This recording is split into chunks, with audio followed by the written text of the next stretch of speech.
not going to make a cameo in this film. I'm sorry to tell you that, he's not. Thank you. But he's very supportive. I mean, have you heard what he has to say about Jackie Earle Haley and how supportive he has been of Jackie? He really has. It's been great. Thank you. You're welcome.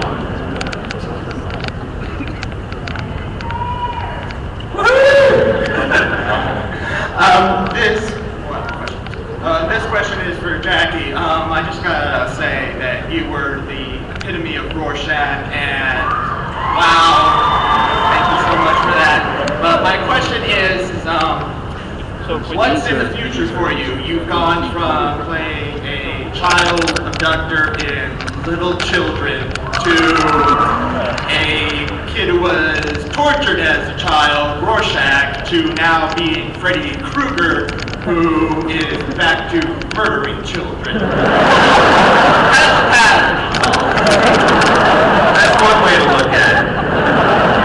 I kind of feel as though I'm doing things that are very diverse. I feel that the first two things, I was the tortured soul, and now I'm getting to play the torturing soul.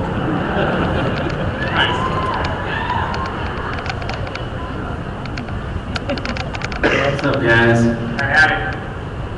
Who are you shooting for? Who are you framing up? Just for the lulz. My question is, remember that one time when you were in the movie The Watchmen? That was awesome. No, my question is for the producer/director dudes. What was it like to bring this franchise back after like so much time? Like, what were some of the obstacles you guys ran into bringing it back to the silver screen? I mean, I think the obstacles are I think that people got very used to a certain sort of Freddy. I think Freddy was jokey and it was I'm not so sure how scary some of the last movies were. And I think the original had a feeling to it that was taking itself a bit more seriously. And I think if there's an obstacle to it, I think one of the obstacles is that people, if they're expecting what was done in the past, I think we've really done a good job of reinventing it. And like I said before, it's not the same Freddy. It's a terrifying Freddy, and that's the biggest difference. Go down 2 sections. Go down. While you're walking up, I just want to say Kellen Lutz is in this audience. I just wanted to tell the Twilight Bits that he's here somewhere in this audience. Go ahead. Hi. How's it going? I was just wondering, like, how close are you going to stay to the original story? I mean, I totally love your guys' revamps before, and I noticed the big thing is you guys have a lot of tits and more weed in your redos. Which I'm for, by the way. How close to what stage? Well, I can tell you this. This movie has the smallest amount of weed of all of our movies. But there is a little bit in there. Oh, okay. You know, when we remake a movie, we try and take things that we think are important to the story, and we try and make these other things like weed. And then beyond that, you know, Sam and Jackie and the writers, we all kind of talk about what it is, and so there's not a roadmap for this movie. There are things that you will certainly recognize from the original, but I think Sam, and I'm speaking for you, and I shouldn't be, but Sam wanted to tell a different story, so things will be familiar, but I don't think people will feel it's the same storyline at all. Just to add, I don't smoke weed, by the way. Okay, cool.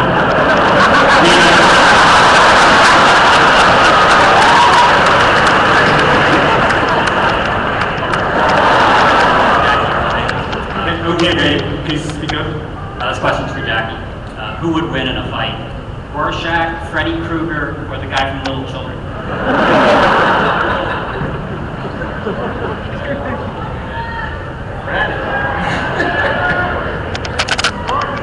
What do you guys think? I tell you what, we're going to take this to the audience. Who would win, Rorschach or Freddy? There you go.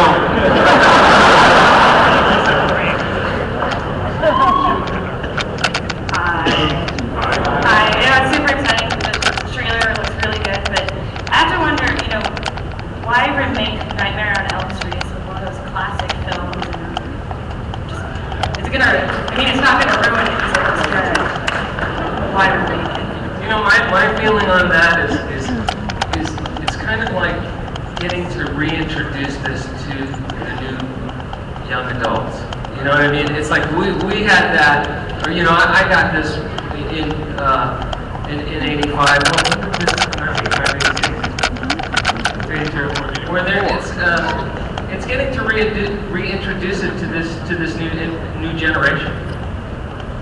You know, if I could just jump in for a second, I mean, I think a really good example we've talked about at the studio and everything else is I think Tim Burton's an amazing filmmaker. And I think his take on Batman was incredible. And I think Jack Nicholson did a great job playing the Joker. I also think Christopher Nolan's take on Dark Knight was a completely different take on the same sort of origin story, the same sort of characters. I think you have to think of Friday in the same way. Friday. Not here in the same way. You have to think of this movie in the same way. You really do. And if you guys have an open mind and come to it like that, I think you're going to see a lot of things you recognize, and things you love, and things that you're going to rediscover. Thank you. We have time for two more questions. Hi, I just wanted to know, I've noticed in a lot of other horror remakes that getting into the backstory of the character, knowing too much about them, it sort of made them less horrifying. How do you plan on preventing that this time? Well, I don't know that I can't compare it to any of the other ones. I can just tell you that the movie we made here, this movie is horrifying. I don't know how to, you know, I don't know whether or not it makes it less scary or not. This movie is terrifying. And different from, at least for us, it's different from any of our other movies.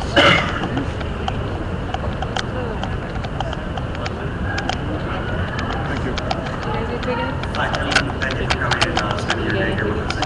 My question is, makeup-wise, Mark Shellstrom and Kevin Yahner do the makeup for the original series. Who's doing your makeup, and how has Freddy's makeup changed compared to the other movies? That's what I thought. Okay. Andrew Clement designed the new Freddy, and I think it's just grounded in more of a reality, but it's still got some boogeyman integrated into it. I'll tell you, it was an arduous task. For you, that one's for you. That stuff. It was like 3.5 hours in, Pass it on, about an guys. hour. Take one and pass it on. But I always kind of felt like if I had tried to go out into the world wearing the makeup, you know, not wearing the sweater and the fedora and stuff, like going into a 7-Eleven, I think people would have thought it was real.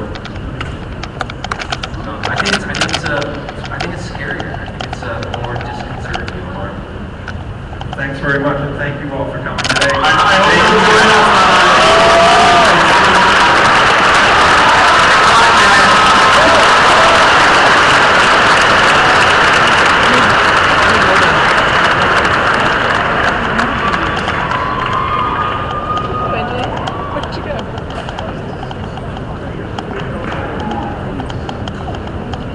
And now I'm going to bring out the director of the wonderful Donnie Darko.